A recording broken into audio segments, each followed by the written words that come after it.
Zaman hayır olsun sevgili seyirciler. Hoş buluştuk. GRT kanalında Gagavuzya Gün programması bugün de sizi selamlar. Stüdyada işlerim ben Alona Terzi.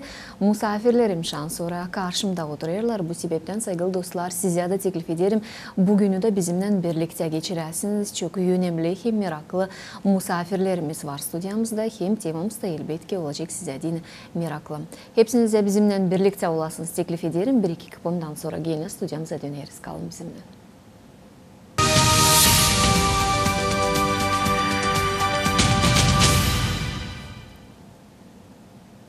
Sevgili seyirciler, bugünkü bizim misafirlerimiz geldiler bize Almanya devletinden ama isterim söylemeye hani kan kardeşlerimiz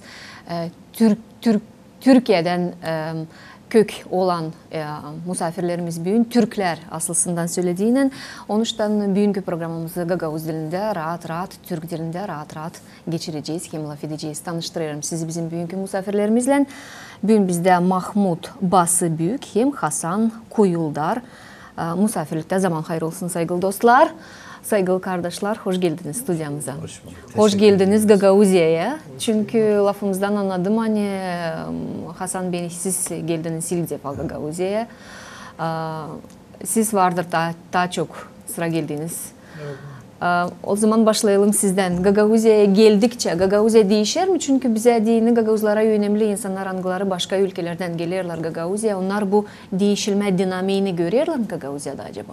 Ben format katılmıştım 2019-18'de galiba. Ve her zaman gidip geliyorum. Aslında burada ben kendi aile şirketim var, firmam var yani Almanya'da. Buradan çok gelen işçiler de yanında çalışıyor. Gagavuzya yahut Moldova'ya çok gidip geliyorum. Gelişme biraz var. Yollar yapılıyor, görüyoruz. Yazın çok güzel buralar. Yani yeşilliktir, ne bileyim üzüm, şarap, marap her şeyiniz çok burada. Gelişme var. İnşallah da umut ederiz ki daha fazla güzel olsun. İşverenler buraya fazla gelsin, iş yapsınlar, fabrikalar gelsin buraya. Güzel, hoş yani. Beğeniyorum. Beğenmesem zaten her sene 2 defa, 3 defa geliyorum. Gagavuzya'ya, Komrat'a. Güzel bir memleket. Kendinizi burada daha sizin gibi mi duyuyorsunuz? Niye söyleyeyim? Evet, kendi memleketim gibi hissediyorum. Kültürlerimiz bir, yani benziyor %90. Çok mutlu hissediyorum. Yani yabancılık hissetmiyorum kendimi burada. Onun için hep gidip geliyorum. Ben çok devletlere gidiyorum ama burada daha kendimi güzel hissediyorum. Yani güzel, rahat ediyorum. Hasan Bey, siz ilk defa geldiniz Gagavuzya'ya. Öncelikle teşekkür ediyorum bizi yayına çıkardığınız için. Buradan bütün Gagavuzya'daki bütün kardeşlerimizi muhabbetle selamlıyorum. Benim için ilktir. Çok güzel deneyimler elde ettim. Güzel insanlarla tanıştım. Biz insanlık ailesi olarak biz hepimiz biriz. Biz ona inanıyoruz. Yani her ne kadar dinler farklı olsa bile, bazı dünya görüşleri farklı olsa bile insanlık ailesi kardeşleri olarak biz kardeşlerimizi ziyaret ettik. Benim için ilk defa çok güzel gördüm. İnsanlar çok sıcak. Ondan sonra yani tabiatı da çok güzel. Gerçi kıştı, biraz da hani rahat gezemedik. Ama yine de gezdik, köyleri falan gördük. Çok sıcakkanlı insanlarla karşılaştık. Yani Moldova benim için, ben dünyada 37 ülke gezmişim. Burası 38. ülkem. Güzel deneyimler dediğim gibi elde ettim. Bunu söyleyeyim ki yani ben buraya gelmeden Gagavuzya'yı bilmiyordum. Evet. Sadece buraya gelmeden 1-2 gün önce YouTube'den biraz baktım Moldova'nın kültürüne falan. Gittiğimiz zaman fazla bir yabancılık çekmeyelim diye. Orada birkaç tane YouTuber'ın YouTube sayfasında Gagavuzya'yı öğrendim, gördüm. Türk kardeşlerimizin burada olduğunu şey yaptım. Daha önce Mahmut Bey'le de görüşmüştük. Geldim, gördüm, çok mutlu oldum ve bu Gagavuzya'daki kardeşlerimize de bir nebze olsa yardımımız dokunabilirse inşallah bu ilktir ama bundan sonrası devamı da gelecek. İnanıyorum ki çok güzel, hayırlı işler yapacağımıza inanıyorum burada. Teşekkür ediyorum. Sağ olun Hasan Bey. Sevgili seyirciler, ben isterim söylemeyin. Bizim misafirlerimiz geldiler yardımla Gagavuzya'ya. Hem isterim söylemen, Mahmut Bası Büyük geldi Halklar Arası Yardım Kuruluşu'nun başkanı olarak. Hem Hasan Bey geldi Avrupa Eğitimdir Yardım Kuruluşu'nun başkanı yardımcısı olarak. Evet. Şimdi isterim anlatasınız bize, sizin bu kurumlarınız yardımlarla zanatlanırlar. Doğru mu Evet, anladık? Evet. Ne zaman kuruldu? Hem diyelim böyle her bir insan böyle işle zanatlanmıyor. Evet. Ama bu işi yapmadığını yüreğinden lazım gelsin. Yani sen istersin yardımcı olma. Ne zaman kuruldu kuruluşunuz? Bu kuruluşumuz başı bir internasyonel Hilips organizasyonu yani yardım kuruluşu olarak 2018'de kuruldu. Hı hı. Bizim aile holdingimiz şirketimiz olduğu için aile yardım kuruluşu olarak kurdum. Başkan da benim. Bir aile yardım kuruluşudur. Tüm uluslararası nerede elimiz yetişebiliyorsa, gücümüz yetiyorsa yardım ediyoruz. Hatta Türkiye'de çok yapıyoruz. Elazığ depremde ilk açıldıktan sonra hemen orada deprem oldu. En az orada 60 tane büyük çadır aldık. Yani yardım ettik. Tüm uluslararası yani dünyada nerede bir dediği gibi Hasan Bey'in dil, ırk fark etmiyor bizim için. Elimiz yetiştiği yere yahut yardım yapacağımız yahut da gideceğimiz yere yardım ediyoruz. Bu amaçla Moldova'ya da geldik. İnşallah 200 aile yardımda bulunacağız. Bundan sonra tabii daha da güzelini yapmaya çalışacağız. Buradaki değil mi? Bir kere yani Gagavuzya'ya gelen her zaman gelir. Çünkü seviyoruz. Bundan sonra Hasan Bey dedi ben ilk defa geldim ama bundan sonra bence her zaman gelecek. Yardım kuruluşu olarak tüm uluslararası bir yardım kuruluşuydu aslında. Yani başı bir yani yardım kuruluşu olarak internasyonel yardım kuruluşudur. Güzel şeyler yapmaya çalışıyoruz. O devletlere nereye siz yardımdan gelirsiniz o insanlara, o ailelere girdiğinde acaba neleri görüyorsunuz o insanların vallahi, gözlerinde? O insanların çok sevgi, muhtaç olduklarına yani biz bir şey verdiğimiz zaman mutlu oluyoruz. Onlar da beklentiler çok. Hatta geçen Romanya'nın Konstanza 200'lerden fazla bu sakat arabalarını yatak oraya götürdük. Oradaki insanlara hiç ayrım yapmadan herkese dağıttık. Çok mutlu olduk ve onlar da çok mutlu oldu. İhtiyaçlarda insanların gerçekten çok ihtiyaçları var. Herkesin durumu iyi değil. Zaten bu pandemi dolayısıyla insanlar bayağı kötü durumdadırlar. Elimizden geldiği kadarıyla her yere dağıtmaya çalışıyoruz. Yetim Derneği'yle beraber ortaklaşa çalışıyoruz. Bazı yerlerde yahut da her zaman. Beraber çok güzel şeyler yapmaya çalışıyoruz. İnşallah daha da güzel yapacağız. Umutlanırız. Hasan Bey, Gagavuzya'ya nasıl yardımlarla geldiniz? Hangi ailelere Gagavuzya'da geleceğiniz? Evet. Şimdi Mahmut Bey daha önce gelip gittiği için sordum. Şimdi biz daha önce Romanya'da yardım etmişiz. Bulgaristan'da, Bosna Hersek'te. Ondan sonra yani Doğu Avrupa'da birçok yerde yardım yapmıştık. Ondan sonra Moldova'ya hiç gelmemiştim. Dedim orada ihtiyaç sahibi insanlar var mı? Sağ olsun burada tanıdıkları belediyede çalışan Lidya Hanım, kendisine de buradan teşekkür ediyorum. Her işimizde bize yardımcı oldular. Onunla konuşmasını söyledik. O konuştu, dedi burada ihtiyaç sahibi aileler var. Biz de dedik ki gidelim o kardeşlerimizi de görelim. Onların gözündeki mutluluğa şahit olalım. Bir de bu çok önemli yani bir insan sadece yardım etmek için oraya gitmesi gerçekten çok çok önemli. Özellikle muhtaç insanlar için düşünüyorum. Düşünsenize bir kapınız çalıyor, kapıyı açıyorsunuz. Yüzlerce kilometreden veya da bazen binlerce oluyor. Kilometreden uzaktan birileri sizi düşünerek size bir şeyler getirmiş. Gönlünüzü almak için başka bir şey beklemiyor. Sadece bir mutluluk, bir tebessüm oluşması için. Ben birçok şeye şahit oldum. Ağlayan annelere mi şahit oldum? Yani ayakkabı almıştık, çocuk bayrama girecek. O gece sabaha kadar defalarca uyanıp ayakkabısına sarılan çocuklara mı şahit olmadık? Annesi resimler çekmiş, göndermiş. Oğlum defalarca ayakkabıyı alıp sarılmış. Sabah nasıl olacak da ben bayrama sabah giyinip de bayrama çıkacağım. Bizi bu şeyler mutlu ediyor. Bazı inanıyorum ki yani imkanı olan insanlar biraz az da olsa yardım yaparlarsa dünyada muhtaç insan aslında kalmayacak. Yeter ki az, herkes elinden geldiğini yapabilirse dünyada muhtaç insan kalmayacak. O kadar güzel şeylere şahit olmuşum ki hangisini anlatayım bilmiyorum ki. Mesela depremde gittik.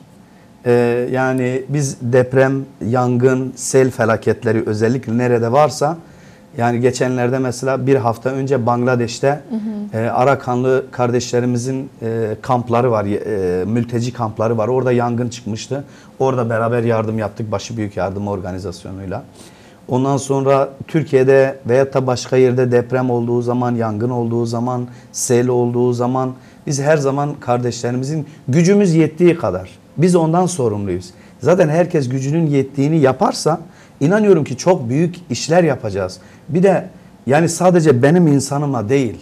Biz insanlar insanlık ailesinin İmam Ali var. İslam peygamberinin damadı. Çok güzel bir sözü var. Ben o sözüne hayranım. Diyor ki biz insanlık ailesi olarak biz her türlüsü, iki türlü de insanlarla kardeşiz. Hem dinde kardeşiz.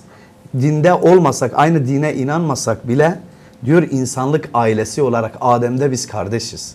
O yüzden biz hep onu gördük. Ben bir insana yardım götürdüğüm zaman onun Hristiyan mı, Müslüman mı, Yahudi olduğuna asla bakmam. Onun gözündeki mutluluğa bakarım. Yani gerçekten çok dua aldığımıza inanıyorum. Bu dünyada insanı mutlu etmek kadar insanı mutlu eden hiçbir şey olmadığına inanıyorum. Sağ olun. Sana dersiniz de ben böyle düşünüyorum. Acaba herkesi böyle dünyada düşünse ne güzel olur bizim dünyamız genelden. Evet. Mahmut Bey, Gagavuzya'da hangi köylere gideceğiniz yoksa Komrat'ta mı bu? Yok, Komrat'ta. Valla köyler şimdi tam isimleri. 5 tane belediyelik, 5 tane köye gideceğiz. Ama köylere de geçeceğiz. Evet, 5 tane köy şimdi dağıtmışız. Evet. Yani vermişiz belediyelere. Biz gidip oradan ona göre gidip yani yardımcı olacağız, dağıtacağız. İnsanlar zaten gelip paketlerini alacaklar. Onun için köylerin ismi şimdi tam bilmiyorum ama 5 tane belediye verilmiş. Ama siz orada olacağınız hani insanlar görsünler kimin elinden gelir bu yardımlar.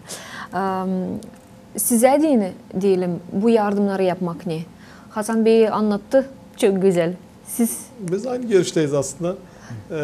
Tabii biz de mutlu oluyoruz. Bu insanlara elimizden geldiği yardımı yapabiliyorsak ne mutlu bizlere.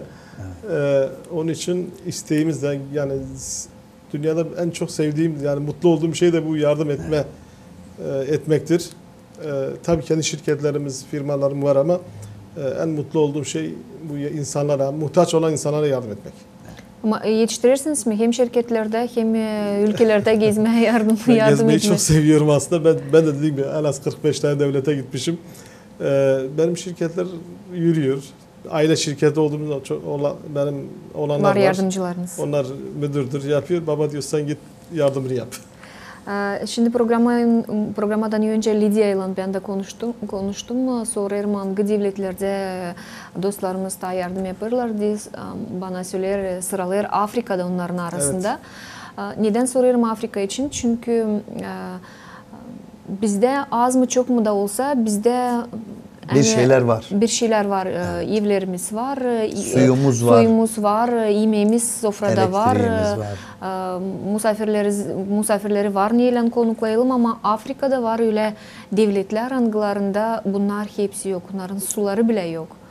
Oraya gittiğinde bu yardımı onlar niye kabul ediyorlar hem siz niye duyuyorsunuz kendinize açın gidersiniz Şimdi oraya? Ben kendim daha gitmedim Afrika'ya ama değil mi, yetimler kardeşimizle beraber çalıştığımız için onların daha önceden kontaklar yani oradaki insanlarla ilişkide olduklarını biliyoruz yahut biliyorlar.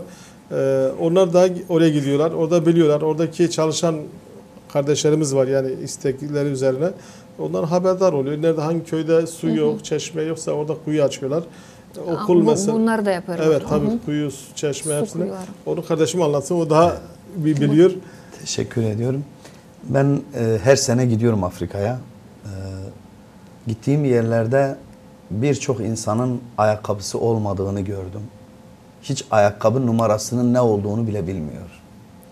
Bazı köyleri gördüm, hiç su yok. Mesela biz orayla çalıştığımız zaman ihtiyacı olan mesela bir köyde su ihtiyacı var.